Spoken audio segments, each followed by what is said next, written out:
दोस्तों सिर्फ एक वीडियो ने ज्ञानेश कुमार को फंसा दिया है, या यूं कहें कि चीफ इलेक्शन कमिश्नर को फंसा कर रख दिया है सिर्फ एक वीडियो ने।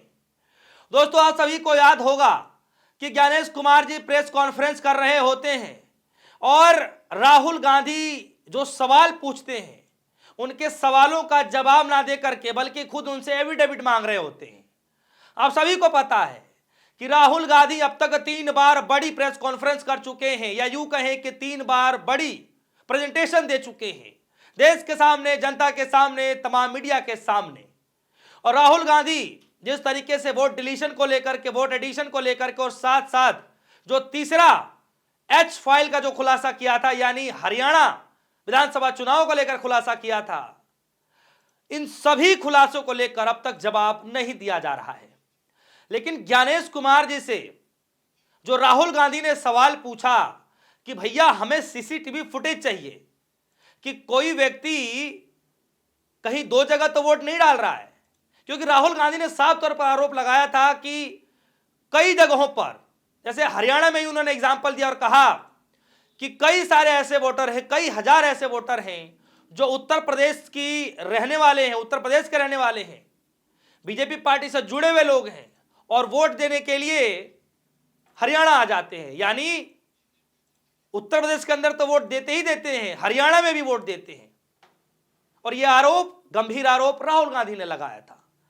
और जब याद करिए, जब राहुल गांधी ने जब फर्स्ट टाइम प्रेस कॉन्फ्रेंस किया था तो उस वक्त उन्होंने कहा इसीलिए हम चाहते हैं कि सीसीटीवी फुटेज दिया जाए जिसके बाद हम बताएं कि इसमें क्या गड़बड़ी हो रही है। लेकिन आपको याद होगा कि वो नियमावली ही बदल दी जाती है कि भैया हम 45 दिन के बाद किसी भी चुनाव का फुटेज नहीं दे पाएंगे। तब राहुल गांधी ने कहा कि यही तो असली खेल है, आखिर सीसीटीवी फुटेज चुनाव आयोग क्यों नहीं देना चाहता। तब चुनाव आयोग ने, तब ज्ञानेश कुमार ने प्रेस कॉन्फ्रेंस किया और क्या कहा, यह वीडियो है, जरा इस वीडियो को सुन लीजिए, फिर मैं आता हूं। क्या अपनी माताओं, बहुओं, बेटियों सहित किसी भी मतदाता की सीसीटीवी वीडियो चुनाव आयोग को साझा करनी चाहिए क्या? सुना दोस्तों आपने क्या कह रहे हैं ज्ञानेश जी?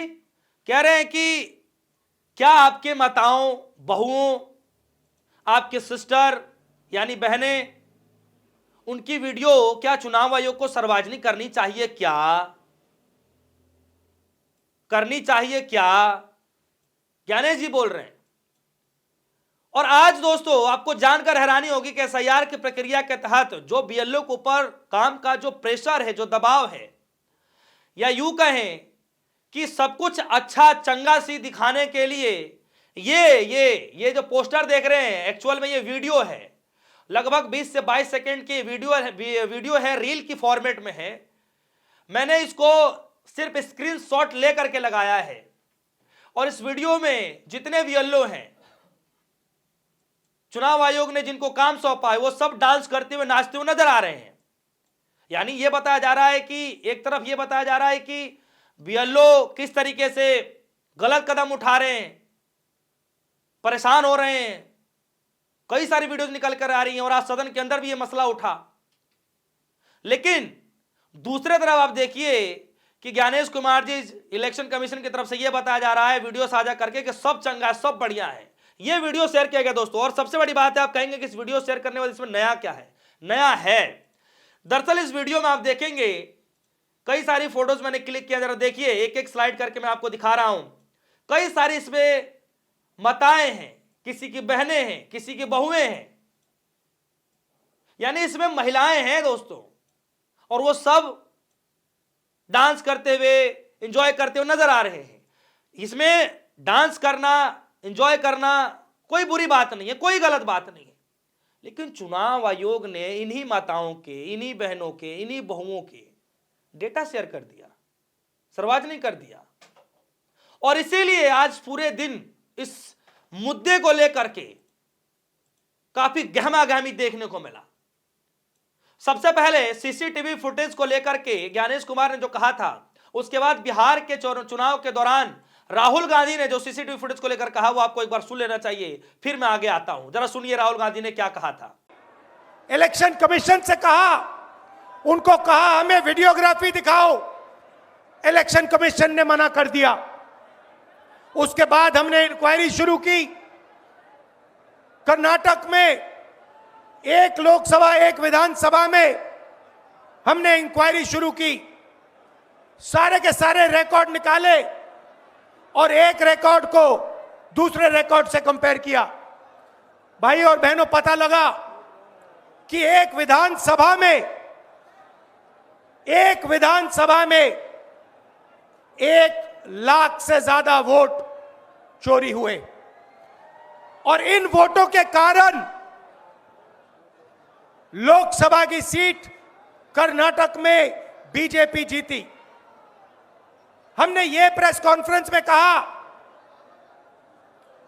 इलेक्शन कमीशन ने मुझसे एफिडेविट मांगा और किसी से एफिडेविट नहीं मांगा।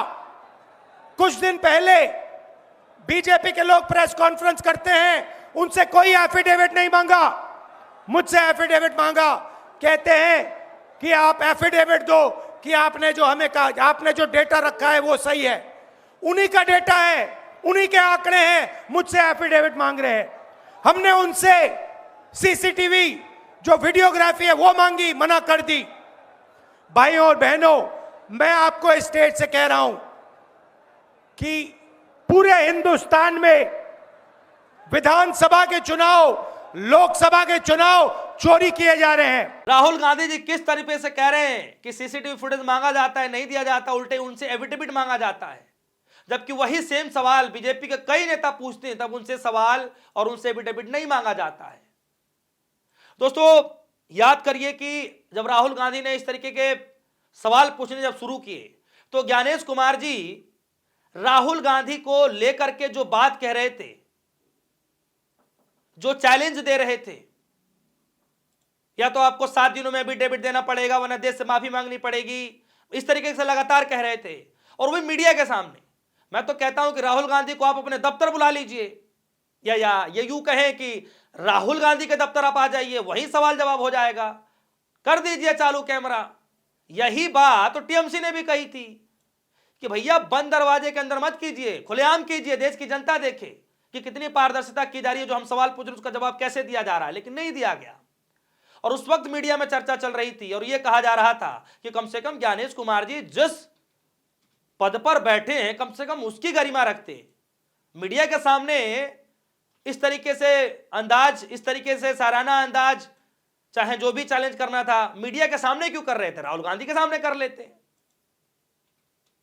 यह हाल हो गया था। देखिए, आज आरजेडी की जो प्रवक्ता हैं, क्योंकि जब महिलाओं से जुड़ा हुआ मसला है दोस्तों, तो महिलाओं का बोलना इसमें ज्यादा जो है बढ़ चढ़ करके हिस्सा लेती हैं। और जरा देखिए इसमें प्रियंका भारती जी क्या कह रही हैं, आरजेडी की प्रवक्ता हैं, कह रही हैं घर की मां बहू बेटी का वीडियो साझा करने से पहले चुनाव आयोग ने ज्ञानेश कुमार जी की परमिशन ली थी, क्वेश्चन मार्क। या ये वाला फंडा सिर्फ वोटिंग के दिन की वीडियो साझा करने के लिए था, इसमें सवाल पूछा जा रहा है। क्या चुनाव आयोग ने जिस वीडियो को जारी किया, क्या ज्ञानेश कुमार जी आप ये बता पाएंगे कि जो चुनाव आयोग के ऑफिशियल ट्विटर हैंडल पर, सोशल मीडिया प्लेटफॉर्म पर जो वीडियो साझा किया जा रहा है, क्या वो परमिशन ली गई थी क्या? यही सवाल तो उस समय भी पूछा जा रहा था और आपने खुद कहा था, यानी अपनी ही बातों में आप खुद फंस गए और ये एक वीडियो आपको फंसा दिया। एक वीडियो से ही आप लोग फंस गए कि भाई कैसे इसका जवाब दिया जाए, क्योंकि एक तरफ तो आप ये कहते हैं कि क्या साझा करना चाहिए, क्या किसी की मां है, किसी की बहू है, किसी की बेटी है, दूसरी तरफ आप लोग साझा कर रहे हैं। और ये मेरे सवाल नहीं है, प्रियंका भारती पूछ रही है, भी इस देश की बेटी है।